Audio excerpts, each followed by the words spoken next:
Go ahead, Nikki. Nikki.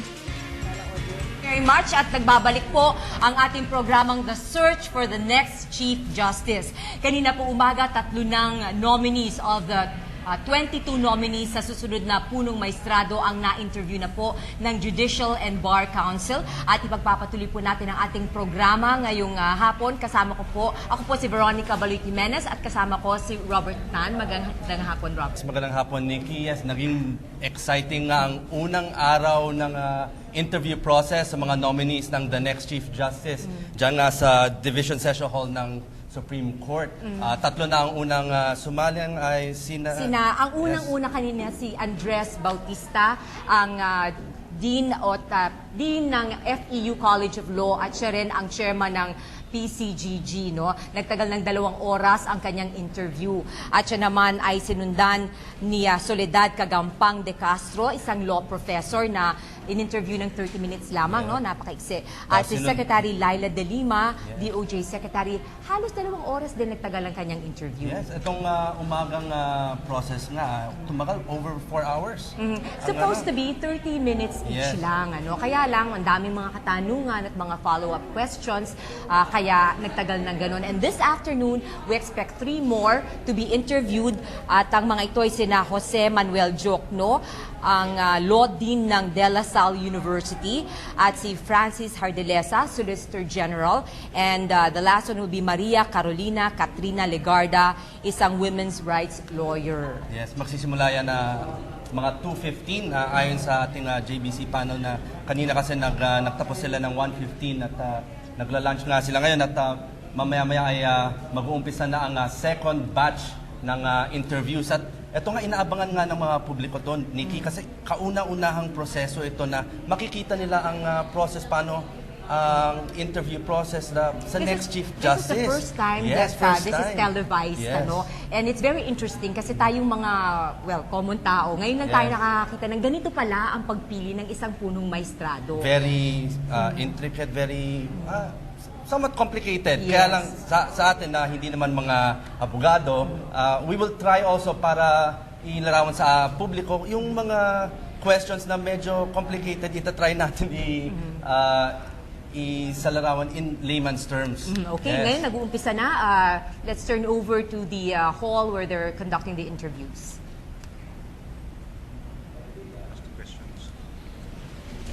Thank you, Mr. Chairman.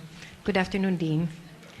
We see you after a little over a year when we interviewed you for the first time when you were an applicant for the Ombudsman. Yes, sir. Could you tell this council, since then, have there been any significant events in your career as a lawyer?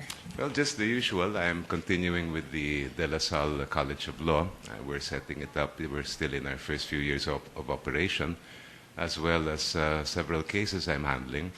But nothing that I would say would be extraordinary, Your Honor. So what has encouraged you to accept the nomination for the position of Chief Justice?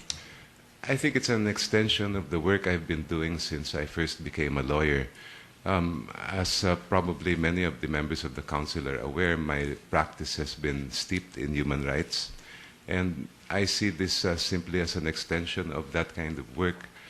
The way the human rights field has developed, Your Honor, is that initially the world had set up standards internationally, and then these standards had been incorporated into national law. But I think we are at a point where for human rights to be meaningful to the poor especially, we must work now on the delivery of justice. And being in the Supreme Court would really put me in a position where I could do something about the delivery of justice. Which brings me to my next question, Dean.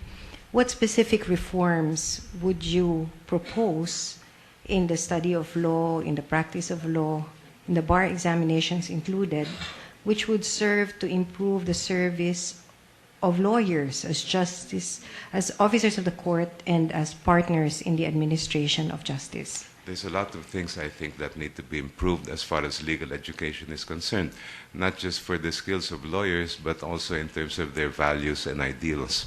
For me, a good legal education would entail not just teaching our students how to be a lawyer professionally, meaning the skills needed, but as well the values to be a successful contributor to national development.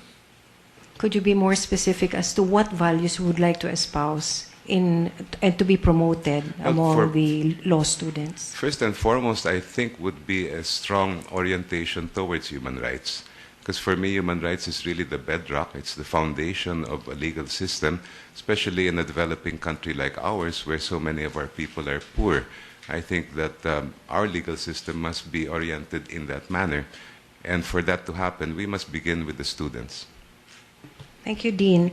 There are some sectors who claim that and who have signified their opposition to your nomination, stating that you have an institutional, and I quote, an institutional and personal bias against men in uniform, the AFP and PNP, and for the Arroyo administration. Would you care to respond to that? Well, I would beg to disagree with that. I have had many clients also from within the Army and the other members of the Armed Forces of the Philippines. I have represented both so-called leftists and rightists and centrists. To me, the labeling doesn't matter. What matters are the merits of the case and whether I can defend my clients or not.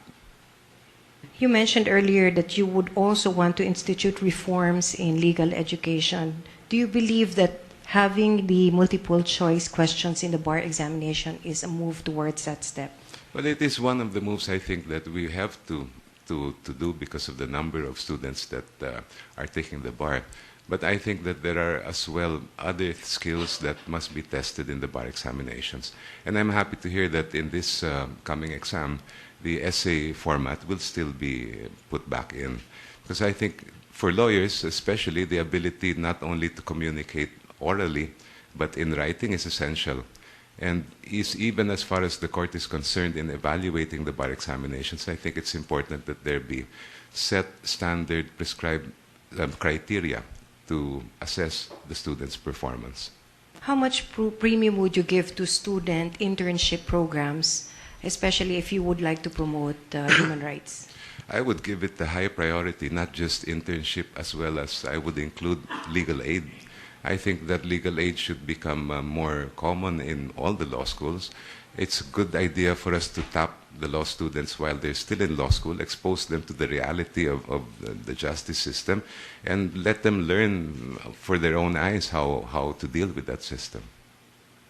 Now, as regards legal aid, there is a pending bar matter which has yet to be revived, and I'm referring to what was called as the mandatory legal aid service, and which was renamed as comprehensive legal aid service, mandating that all lawyers should be required to render legal aid. Don't you think that making it mandatory would just be legislating or the compassion? Because I said, if legal aid is supposed to be an act of compassion of lawyers and law students, then you're either compassionate or you're not. Yes, Your Honor, that is one of the criticisms of the mandatory legal aid system. In the United States, the American Bar Association, legal aid is not mandatory. But based on the studies that I saw there, a lot of lawyers give legal aid, perhaps even more than in a system where it is made mandatory. That's why I would take a slightly different approach from requiring legal aid to be mandatory. I don't think you can compel that kind of service. And even if you did, the quality of work that might be provided by the lawyer would not exactly be the same as the one they would give a paying client. So I would also look to the law firms that have more resources to also give a little bit more than the other firms perhaps that don't. You have no qualms of the proposal for some parties who may not be able to render legal aid to just contribute to the fund that would help other legal aid lawyers in pursuing? In that respect, no, but I don't think it would be sufficient for them to comply with their duty to provide pro bono services. They may give money, but I think every lawyer should still help a poor client. Moving on, I'd like to ask you about something that I think you have personally experienced. What do you think was the purpose of in the Constitution when it requires the filing of sal-ens but that such disclosure to the public will be in a manner provided for by law. You have been required to submit a SALN, and you have expressed that you have found difficulty in complying with the same. What are your thoughts on that? Well, a SALN is really important for all government officials. It's not only the baseline to determine whether they will acquire ill-gotten wealth during their period of tenure, but it's also a way of determining conflicts of interest, especially among the judiciary. I have nothing against, in fact, I am in favor of filing a SALN. My only problem, Your Honor, was I only learned of the requirement Friday afternoon, and I was supposed to submit it by Monday, and it would be wrong for me to submit a haphazard SALN. After all, that's going to be filed for posterity. I would like to make sure that everything that I can include there that should be declared is fully complied, and it's difficult to do that in the span of 24 or 48 hours. Do you believe that a SALN should be immediately made public, or there should be a law that would regulate how the I believe that SALN the is? SALN is already covered by Republic Act 6713, and that the restrictions imposed by that law and the rules for access by the public should be followed by all branches of government. Thank you, Dean. Moving on, we have a rule-making power of the Supreme Court under Article 8, Section 5, Paragraph 5 of the 1987 Constitution. And how would you use this rule in order to address the issues of delay in the disposition of cases and in order to allow the underprivileged access to justice? I'm not sure that the issue of delay can be directly addressed by the issuance of a new rule. We already have a lot of rules that were designed especially for the poor litigants. Perhaps a greater re-examination of how we conduct our trials is something that would benefit us in terms of dealing with the problem of coming up with faster and cheaper justice. For me, for example, one of the biggest problems that we have as far as delay is concerned is we suffer from a lack of judges. The 26.9% of our trial courts have no judges. That means more than 1 out of every 4 trial courts ay wala pong judge. Of course, we cannot deal with so many cases being filed until we can address that problem of a national vacancy rate. Another problem that we have is many of our trial judges are fond of making evidentiary rulings that do not specifically decide the evidence, for example, of the prosecution. So a judge will say, oh, your evidence is admitted for whatever it's worth. And now you have the defense counsel saying, I don't know what evidence has been admitted by the prosecution, so I will now adopt a shotgun approach. I will present as much evidence as I can because I want to ensure that my client is acquitted. And that really causes a cluttering of the record and also as well a lot of delay. A third problem I think we have in our court procedure is the lack of a mechanism for pretrial motions to suppress. If only we could adopt that mechanism, which has been followed in the States and in many other countries, many cases that reach the Supreme Court after 15 years and are thrown out by the Supreme Court, for example, for lack of counsel in a confession. Eh, yun po sana, sa pretrial pa lang natapos na yung issue na yan. And we would save a lot of money and a lot of time if we could adopt that kind of procedure. Thank you, Dean. If I may just say something with respect to your observation that there are 26.9% of our courts that are unfilled, it may interest you to know that we are now trying to trim down that percentage by ensuring that all courts, regardless of caseload, will be filled as soon as possible, and that although we are experiencing difficulty in filling up courts in the remote areas, especially in Tawi-Tawi, there are no applicants. So perhaps you might want to encourage your friends to join the judiciary and volunteer for the far-flung areas. One of the other things, Your Honor, that I would like to see happen is that even in law school, our students will already be given be offered the opportunity to enter the judiciary. Perhaps in the future we could have a system where when you enter law school, you will already elect that if you want to become a judge, you can take certain special courses that will qualify you for the pre-judicature requirements, so that later, at least from the time they are in law school, we can already form their mind into believing that they will be judges of the country. Unfortunately, also, we don't have a system of internship in the courts. That would So be nice too. what safeguards would you give, assuming that we would allow clerkship in the courts to ensure that the issues of confidentiality does not become a problem? I think the clerkship is a very good idea. It's been done very successfully in other countries, Australia, I believe, in the States and other developed countries. We could probably copy from them, get the same kinds of safeguards that they use initially, and then develop our own from there. Thank you, Dean. My last question. You have a lot of good proposals. You have a vision as to what you would want our courts to deliver to the underprivileged.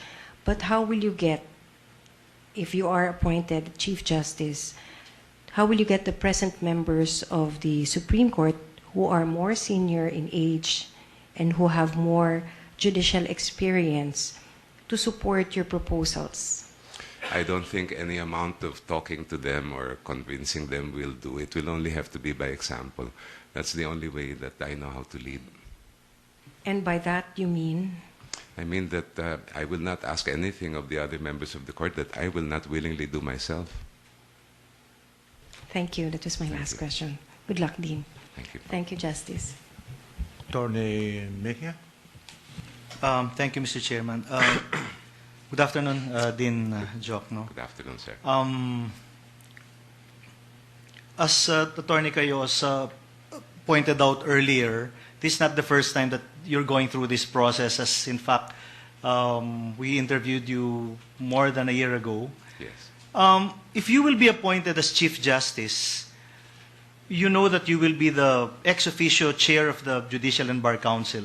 Yes, sir. And having seen the process of vetting candidates like you to the position, what reforms, if any, would you introduce in the process of vetting candidates for the position? I'm very happy to hear that question because I do have a lot of concerns about the process of appointment of judges. And I don't mean to refer to the Judicial and Bar Council itself, but rather to the system of appointment. I understand that in other countries they have made it less politicized by giving some of the power to the citizenry. Not all members of the Judicial and Bar Councils in some other countries are appointed by the President or members or considered public officers. Perhaps that would be one way of democratizing the process. I see, for example, in front of me, I believe all the members of the council are members of the bar. But being appointed a judge is something that all Filipinos citizens have a concern with. And I think that other sectors in society also have an equal interest in terms of deciding who should get into the short list. So I would like to see a greater participation, not only from within the bar itself, but from the other sectors of society. Coming from the academe, Dean, how do you intend to continue regulating the law schools? Will you also introduce any reform in the manner by which law schools are regulated? Well, that, as I understand it, is now primarily the function of the Legal Education Board. But insofar as my position, if ever I'm appointed as Chief Justice, I would like to see, for one thing, legal aid made a requirement, perhaps, or at least highly encouraged among law students. Sa medical profession po, when you become a doctor, you have, I think, as up to now, you're still required to render community service. Perhaps something like that will help, because a lot of the problems, especially of the poor, could readily be resolved even by a new lawyer. All they need is access to counsel. Unfortunately, in our country, it's very hard for many of our brothers and sisters to get that access. Talking about free legal aid, and given your background as a flag lawyer, do you think poor and indigent litigants are properly represented in our courts of law today? There's a lot to be desired as far as that goes. I really feel for the POW lawyers because when I go to court and I see them, talagang punong-puno po sila ng kaso. Many of them have a difficult time, not because they're incompetent, but no, it's because they just have too much work and they can't do it. We don't have, unfortunately, a system here, a local system of appointment of the official counsel that is as active as in other jurisdictions that I've seen. In many other places, they have a roll of attorneys in every local court, where when they need the official counsel, kung walang power, if it's an important case, they can appoint from that. And I think those kinds of systems should be revived.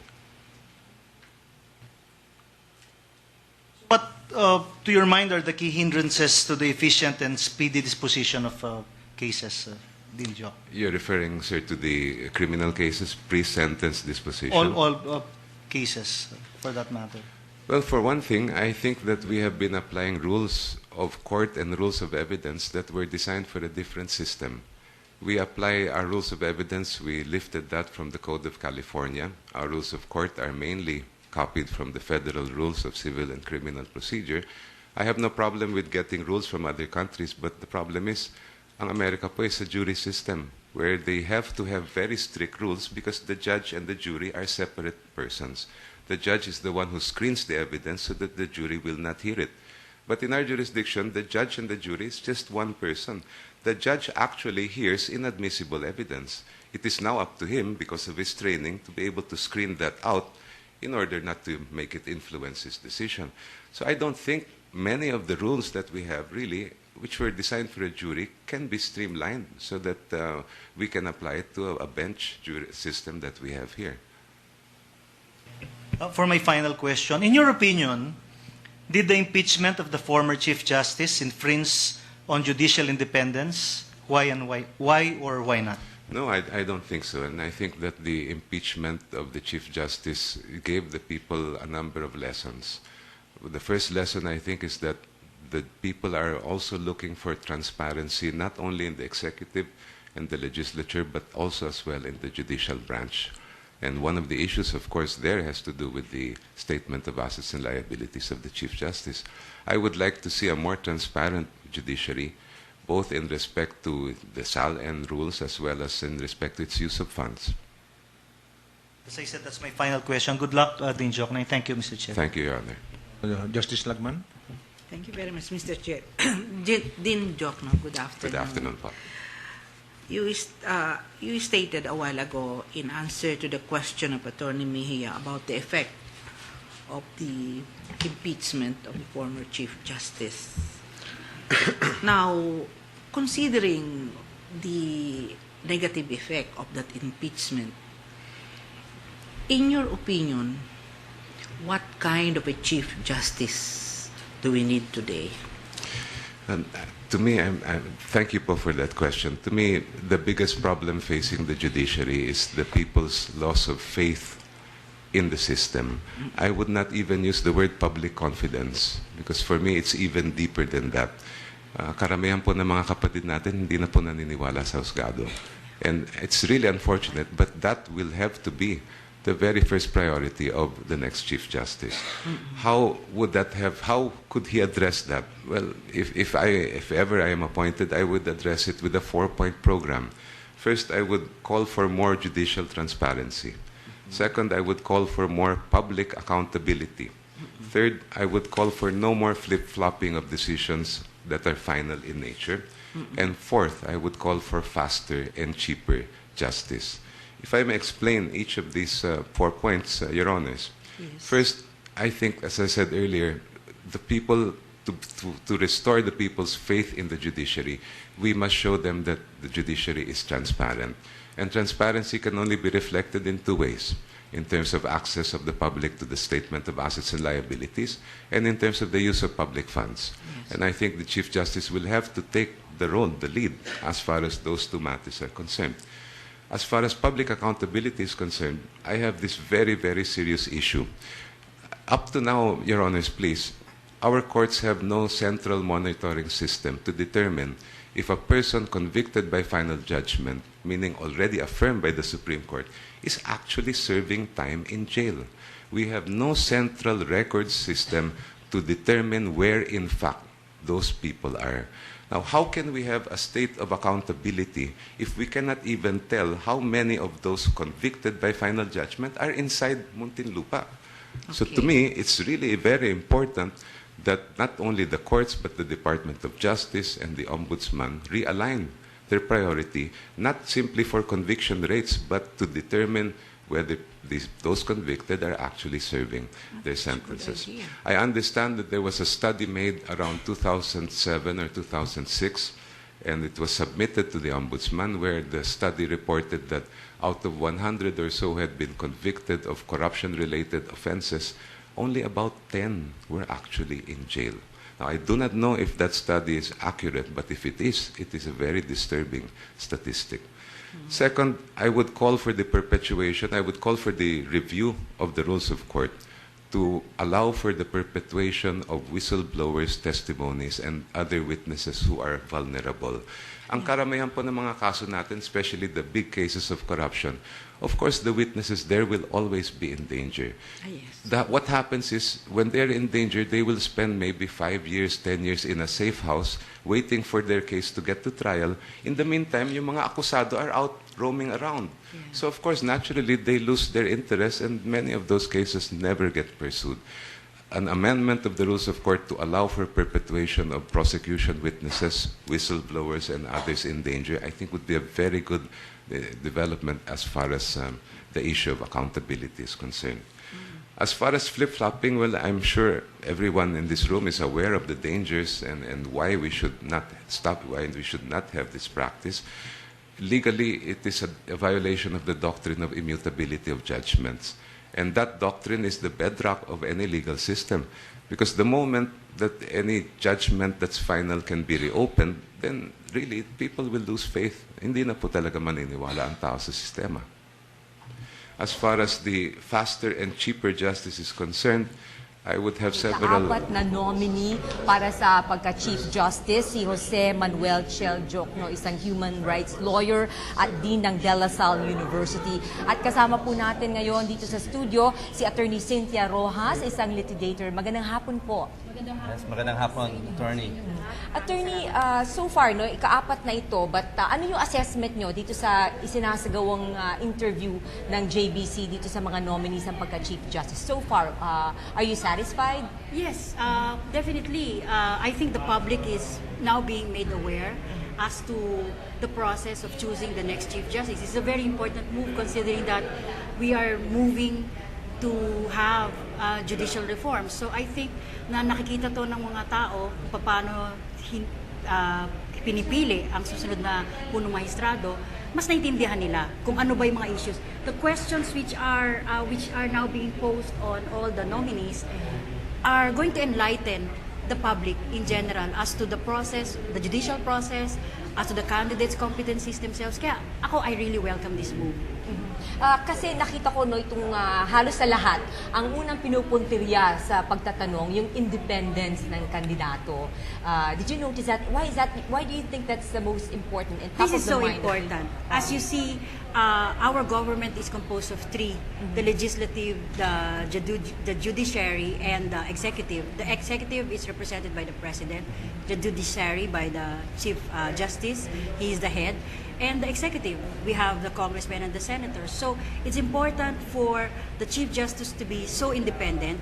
Kaya nga binabatikos yung ibang nominees na masyadong close sa presidente, for example, because they may not be able to have those decisions which would run contrary to the executive. Yun ang fear ng maraming tao. Although, Attorney, as a member of the public, no, pag nakikita natin, at the end of the day kasi, pag nagkaroon na ho ng shortlist, ang Pangulong Aquino ang pipili doon sa shortlist. So, sa tingin ko, logically, no, kung ako, let's say, ako pipiliin ko yung kung sino yung mag-aano sa aking progress. Kung kailangan kasi mahirap. So, yung independence, mahirap. If parang pag ginawa ko to, baka mali. Pag ginawa ko to, baka mali. But you have to understand that the Constitution so provides. Under Section 8 of the Constitution, sinasabi doon na limited yung political will, for example, ng presidente because he has to choose from that list to be submitted by the constitutional body, which is the Judicial and Bar Council. So, necessarily, to some extent, political siya kasi siya huling pipili. Pero yung proseso ng weeding out ng lahat ng aplikante, I think this is important because there are 7 or 8 right now, pero 7 according to the Supreme Court as of now. These are 8 or 7 different people who vet the applicants, di ba? So magandang proseso. Right now kasi parang I'm thinking no habang ini-interview sila, how is a scorecard? Parang sa boxing ano, how do you score it? Hindi ba dapat ipakita na nila more or less? Bawal ba yun? Should it be at the end? How are we going to know who has the upper hand right now? There are no specific rules. I think being a council, they have their own scorecards.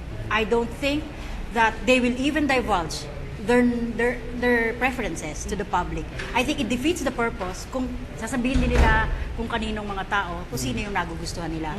This will be against the spirit of the law, which is to try to get the best, the most competent nominee or for the Chief Justice. Mukhang mahirap naman ho i-gauge with regards to independence.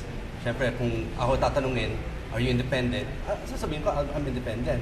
Pero how would they be able to gauge pag sinasabi that particular person na ipipiliin natin for the next Chief Justice has to be independent? Okay, mahabang proseso to. As you understand, there was an application process. There were nominees, and from this nomination process, binigyan naman ng oportunidad ang public na mag-submit ng kanilang mga Nominees. hindi lang nominees, kung hindi objections or support, di ba, for a particular candidate. I think in this first step, nakikita na natin kaagad yung competencies ng tao. I think the track record of the person is very evident. That's why the JBC chosen from different fields para necessarily nandun sa dulo yung appointing power yun ang sinasabing politika. Pero yung bago ka makarating doon, I think by the time na limit na, more or less, yung choices ng For president. example, merong sinasabi nila, kapag merong kang disbarment case, automatically, hindi ka na isasama sa interview. Pero nasama pa rin nagbigay sila ng leeway kay Justice Secretary Laila de Lima. And now, I think Senator Alan Peter Cayetano also filed an objection against COMELEC Commissioner Rene Sarmiento. How will that affect itong pag-judge nila? I think kanina, I understand the first question was raised by Congressman Tupas about the possible cases being lodged against Secretary de Lima. And I think she defended their position and said that insofar as she's concerned, parang hindi pa yon actual kaso, di ba? So, also I think I heard somewhere that Senator Escudero said, or somebody said, na in the end, all the Judicial and Bar Council members will decide for themselves whether or not ipatutuloy yung nomination kay Justice Secretary de Lima or hindi. Okay, Attorney Rojas, Nikki, balik muna tayo dyan sa division session ng Supreme Court sa pagpatuloy ng interview kay Attorney Jokno. You have to be the bedrock of everything I do as a lawyer and even as a person. So in terms of philosophy, of course, there are what they call the loose constructionists and the strict constructionists. You have those who believe in the Constitution as a living document rather than the opposite. In all of those, and those who would call themselves a judicial activist rather than a judicial conservative, someone who's very conservative, I would say I'm more on the judicial activist side, although not on that extreme.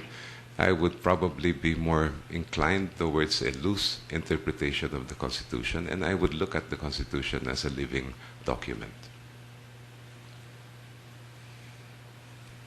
The problem is there is no strict interpretation of what human rights are. Yes, Your Honor, but the basis of all human rights is universal, and these are principles that apply to any person in any country, regardless of his birth, origin, background, family, relations, or anything like that. And I would like to think that even in our country, because we have incorporated international law as part of the law of the land, that all our courts are obligated to respect, protect, and promote human rights. Do you not adhere to the resolution of the United Nations as to human rights?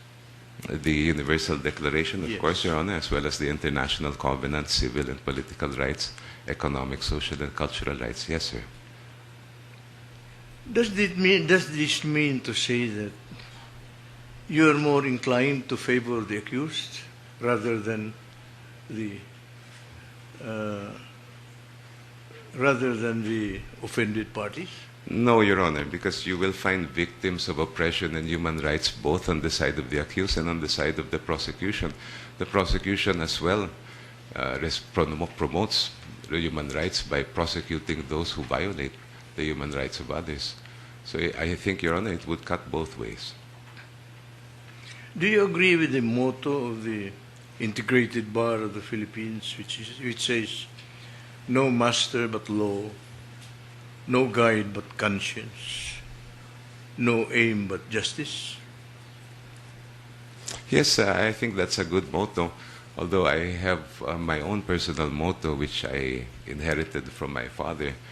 This comes from Carl Llewellyn, where he said that technique without ideals is a menace. Ideals without technique are a mess. One must apply both technique and ideals with vision. And to me, that would be my mission as a lawyer and as a Well, jurist. there is no mention of justice in that motto. What then is your concept of justice, Dean? Well, my concept of justice... Of course, I'm warning you that, was it Disraeli who said that if you define justice, you limit it.